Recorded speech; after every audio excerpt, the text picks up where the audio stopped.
बताइए कि वर्चुअल और फ्रेंड फंक्शन होते क्या है। हूप्स के बहुत इंपॉर्टेंट कॉन्सेप्ट है। चलो अपन सीखते हैं एक्चुअल में ये है क्या और काम कैसे करते हैं। चलो सबसे पहले अपन सीखते हैं कि वर्चुअल फंक्शन क्या होता है। Virtual function that can be overridden by the child class. ये एक प्रॉब्लम सॉल्व करता है। आपको याद होगा अगर आप सोचोगे जो ओवर राइडिंग प्रॉब्लम होती है ना कि कौन सा रन टाइम पे कौन सा मेथड कॉल होगी पता नहीं होता है, तो ये वर्चुअल अपन जब वर्चुअल फंक्शन इनिशियलाइज करते हैं पेरेंट क्लास में, तो ये बताता है कि जो भी अपन जो उस फंक्शन को जो अपन ने पेरेंट क्लास में इनिशियलाइज किया है, जब हम उसको चाइल्ड क्लास में ओवरराइड करते हैं तो जब अपन प्रोग्राम को रन करेंगे ना, तो चाइल्ड क्लास में जो मेथड है वही कॉल होगी। When you call it through the pointer it runs a child version not a parents. That's why we are using the virtual function. It solve the overriding problem. ठीक है, जैसे कि example से समझते हैं जिससे आपको हमेशा याद रहे। ठीक है, that is the parent class. Here we are implementing the virtual so. ठीक है, दैट इज़ द मेथड। अब हमने इसको चाइल्ड क्लास में क्या किया, इनहेरिट कर दिया, मतलब ओवरराइड किया है चाइल्ड क्लास से। सेम फंक्शन नेम है, दैट इज़ सो। अब यहाँ अपन ओवरराइड कर रहे हैं। जब अपन इसको चलाएंगे तो ऐसे तो अपन को नॉर्मली कन्फ्यूज़न होता था कि भाई कौन सा चलेगा, चाइल्ड का चलेगा या फिर पेरेंट का चलेगा, बट नाउ ये मस्ट इम्प्लीमेंट करता है कि जो चाइल्ड क्लास का जो फंक्शन है वही रिजल्ट में आएगा। ठीक है, तो जो पेरेंट पॉइंटर से हम कॉल करते हैं तो जो चाइल्ड का फंक्शन है वही रन करता है। ये कोड को थोड़ा माइंड नहीं करना, एक ही लाइन में लिखा है पर समझो। जैसे कि ये पेरेंट क्लास है, हमने ये वर्चुअल फंक्शन इसमें इनिशियलाइज किया। अब ये है चाइल्ड क्लास जिसमें हम पेरेंट क्लास को इनहेरिट कर रहे हैं। अब ये क्या कर रही है, ओवरराइड कर रही है। See that is the void sound. अब now we can run that function ना, now we can run that program ना। तो what will happen, you know about that. जो पेरेंट की क्लास जो पेरेंट का फंक्शन है वो रन नहीं होगा, जो चाइल्ड के अंदर है उसका आउटपुट आएगा। ठीक है, तो ये एक ओवरराइडिंग प्रॉब्लम को सॉल्व करता है और हमको बताता है कि हमने जो चाइल्ड में ओवरराइड किया है वही चीज़ रन हो। ठीक है, तो व्हाट इज़ द मेन की points in a virtual function. Virtual keyword that virtual use in a parent class. हमेशा हम पेरेंट क्लास में ही इसको वो वर्चुअल कीवर्ड यूज़ कर सकते हैं, ऐसा नहीं कि चाइल्ड क्लास में करेंगे। और ये रन टाइम पॉलीमॉर्फिज्म को इनेबल करता है, हेल्प करता है कि अपन को पता रहे कि रन टाइम में क्या होने वाला है। और ये पेरेंट पॉइंटर से कॉल होता है बट चाइल्ड क्लास का फंक्शन को रन करता है। ठीक है, ये मस्ट दोनों सेम होने चाहिए तभी तो ओवरराइड होगा, और रन टाइम में डिक्लेयर करता है।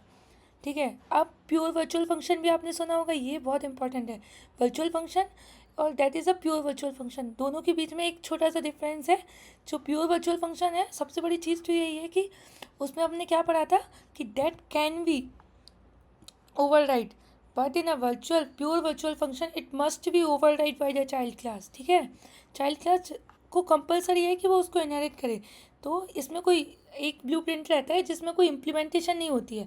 हम सिर्फ प्योर वर्चुअल फंक्शन को ऐसे इनिशियलाइज करते हैं सिंटैक्स के साथ कि हमने ये फंक्शन बना दिया और ये उसका मेन चीज़ है। ये इक्वल्स टू हम जीरो लिखते हैं ना, इसका मीन्स क्या होता है, equals two means zero means it's just not a blue print.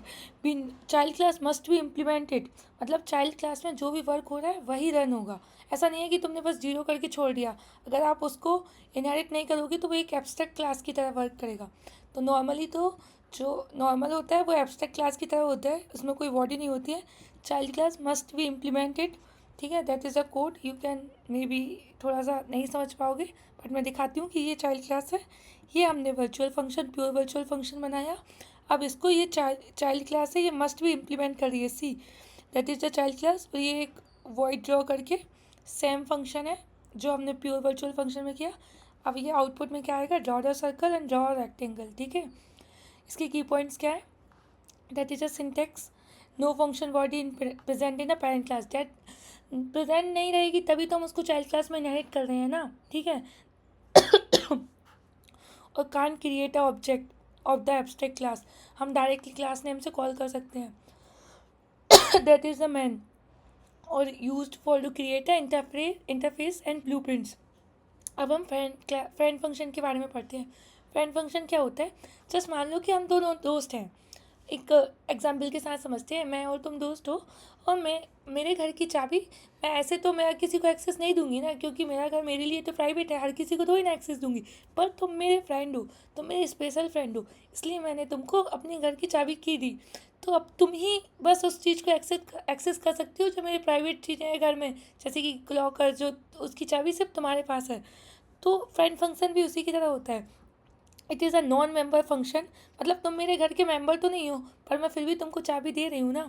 That can access a private and protected member of a class, तो तुम मेरे घर की जो प्राइवेट और प्रोटेक्टेड चीज़ है वो देख सकते हो भाई, कहाँ पे क्या सामान रखा है तुमको पता होगा, but normally, but you are not a member in my class, in my home, ठीक है। ऐसे ही फ्रेंड फंक्शन होता है, a non member function that can access a private and protected member of the class, like giving your friend a special key to your house, ठीक है।